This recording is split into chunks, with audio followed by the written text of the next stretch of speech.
Niacinamid hozirgi kunda barcha blogerlarning orasida eng ko'p mashhur reklamalardan bittasiga aylangan. Sababi bundan foydalanganingizdan keyin yuz teringiz yorqinlashtirilgan, hattoki yegan poylaringiz toraytirilgan, toza teri va hattoki toshmalarni ham yo'q qiladigan va'dalarni beradi. Ko'pchilik foydalanganimizda buni aksini sezamiz. Noto'g'ri foydalansak, yuz terimizda muammolar paydo bo'ladi. Yuz terimiz xiralashadi va toshmalar ham boshishni boshlaydi. Oynaklar ogohlantirishi bo'yicha, agar siz bu mahsulotlarni boshqa mahsulotlar bilan to'g'ri foydalanmasangiz, yuz teringizga hech qanday foyda bermaydi. O'shaning uchun men sizga hozir bu mahsulotlardan to'g'ri qanday foydalanishni o'rgataman va o'shanda sizda effekti 100% bo'ladi. Hammaga assalomu alaykum. Siz Comox.uz kanalidasiz. Kanalimizga xush kelibsiz. Biz bu yerda sizga yuz terini to'g'ri parvarish qilish haqida barcha ma'lumotlarni aytamiz. Bugungi mavzumiz niacinamid. Niacinamidni qanaqa mahsulot va nima vazifalarni bajarib berish haqida sizga qisqacha ma'lumot berib o'tib ketaman. Niacinamidning vazifasi yuz terimizda yog' tartibga soluvchi, teri o'sishini mustahkamlovchi, yallalanish va toshmalarni kamaytiradi va terimizga yorqinlashtiruvchi effektni beradigan ko'p qirrali mahsulotlardan bittasi hisoblanadi. Biroq o'z-o'zidan u yumshoq ishlab beradi va agar siz undan o'z-o'zidan ajoyib katta effektni kutayotgan bo'lsangiz, unday bo'lmasligi ham mumkindir. Demak, biz sizlar bilan niacinamidni qaysi mahsulotlar bilan birga, demak, kombinatsiyalashtirilgan holatda yaxshi ishlab beradiganini ko'rib chiqamiz. Birinchi kombinatsiyamiz niacinamid rux bilan birga. Ko'zdabaqa brendidan tarkibida sink bor. Bu klassik, ammo bunga yaxshi sababi bor. Sababi tarkibidagi sink, demak, rux yallanishni kamaytirib beradi va yog' ishlab chiqarishni boshqarib beradi va niacinamid bu ta'sirlarni kuchaytirishga yordam beradi. Bu mahsulotlar birgalikda ishlaganda yuz teringizda toshmalarni kamaytirib beradi. Hattoki yuzingizda yog'li porlashni kamaytiradi va yuzingizni tiklanish tezlashtirishga yordam beradi. Bu mahsulotimiz asosan yog'li yuz terisiga va muammoli yuz terisiga idealdir. Ikkinchi kombinatsiyamiz bu Ski Madagascar 1004 brendidan Centella niacinamidli teri uchun tinchlantiruvchi sivurtka. Agar teringiz juda ham sezgir bo'lsa yoki teringizda tirnoqlar bo'lsa, bu eng yaxshi kombinatsiya hisoblanadi. Sababi tarkibida Centella bor, Centella tinchlantirib beradi, niacinamid esa bayrarini tiklashga yordam beradi.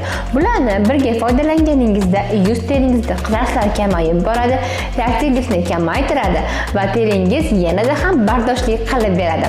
Asosan bu husnbuzar uchun ham foydalansangiz bo'ladi va hamma yuz terisiga mos tushadi. Uchinchi kombinatsiyamiz esa niacinamid bilan birga gialuron kislotasi. Bularni birga foydalanganingizda niacinamid yuzingizdagi barrierni mustahkamlab bersa, gialuron kislotasi esa yuz teringizda namlikni saqlab turib beradi. Bularni birga foydalansangiz, teringiz ko'proq namlantirib beradi va yuzingizdagi qattiqlik yo'qoladi va yuzingizni sog'lom porlashlar berib turadi. Mutlaqo bu hamma yuz terisiga mos keladi. To'rtinchi kombinatsiyamiz esa bu niacinamid bilan birga retinol. Bu mahsulotlarimiz qarishga qarshi hisoblanadi. Bularni ketma-ket foydalanganingizda bosqichma-bosqich olib chiqib beradi. Sababi retinoldan foydalanganingizda ajinlarni va yuzingiz teksturani juda yaxshilab beradi. Ajinlarni yo'q qilib, teksturani yumshoq qilib qo'yadi. Lekin ko'pincha bundan foydalanganingizda yuzingizga tirnoqlarni ham keltirib chiqarishi mumkin. Ana o'shaning uchun niacinamid bilan birga foydalansangiz, niacinamid yuzingizdagi tirnoqlarni yo'qotib beradi, kamaytirib beradi va teringizni mustahkamlab beradi. Undan tashqari, retinolni teringizga moslashishiga, yumshoq qilib moslashishiga yordam beradi. Bularni birga foydalansangiz, yuz teringiz silliq, zichroq teri ko'rinishga ega bo'ladi. Beshinchi kombinatsiyamiz esa bu niacinamid bilan birga kislotalar. Bunday mahsulotlarni birga foydalansangiz, yuz teringizga yorqinlashtiruvchi effektni beradi va teksturangizni silliq qilib beradi. Bu ko'pincha tezroq natijaga erishishni xohlaganlarga mos keladi. Sababi kislotalar yuzingizni peeling qilib beradi, niacinamid esa yuzingizni tiklab beradi va yorqinlashtirishga yordam beradi. Bularni birga foydalanganingizda teringizning rangi tekislanadi, husnbuzardan qolgan izlarni ham yo'q qilishadi va kamaytirib beradi. Undan tashqari teringizni silliq qilib beradi. Muhimi, bulardan foydalanayotganingizda haddan tashqari ko'proq qilib yubormang. Niasinamiddan foydalanayotganimizda unga xalaqit beradigan xatolar. Birinchisi, uni tanlayotganimizda juda ham yuqori 10% dan yuqori bo'lgan foizni tanlab foydalanishimiz sababi u hammaga ham mos kelavermaydi. Ikkinchi xatoyimiz, teri parvarish qilayotganimizda uni boshqa mahsulotlar bilan birga kombinatsiya qilishimiz. Agar unga mosini tanlab kombinatsiya qilmasak, sizga hech qanday effekt bo'lmaydi. Uchinchimiz esa izchillik yo'qligi. Demak, izchillik deganimiz uni bir kun foydalanib, ikkinchi kun foydalanmasligimizdir.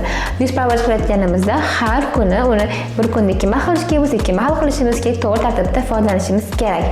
Va to'rtinchi xatoyimiz, oxirgisi, undan juda ham katta effekt kutishimiz. Darhol oz muddatda katta effekt kutmoqligimiz bu katta xato hisoblanadi. Asosiy fikrim, niasinamid bir marta ishlatilgandan keyin natija beradigan tarkibiy qism emas. U balki kombinativ ta'sirga ega bo'ladigan boshqa tarkibiy qismlar bilan osongina birlashtiradigan mahsulotlardan bitta hisoblanadi. Bugun videomiz shu joyda tugaydi. Bizni kanalimizga obuna bo'ling, bizga albatta like bosing. Agarda sizda qanaqadir savollar bo'lsa, bemalol kommentariyada qoldirishingiz mumkin. Biz sizga javob berishdan juda ham mamnunmiz. Bu videoni o'ziga yaqin bo'lgan dugonalaringizga, opalaringizga, yaqinlaringizga yuborib qo'yishingiz mumkin. Ular ham bizga obuna bo'lib olsin. Sababi bizni kanalimizda teri parvarish haqida barcha ma'lumotlarni aytib o'tamiz. Keyingi videoda ko'rishguncha, xayr!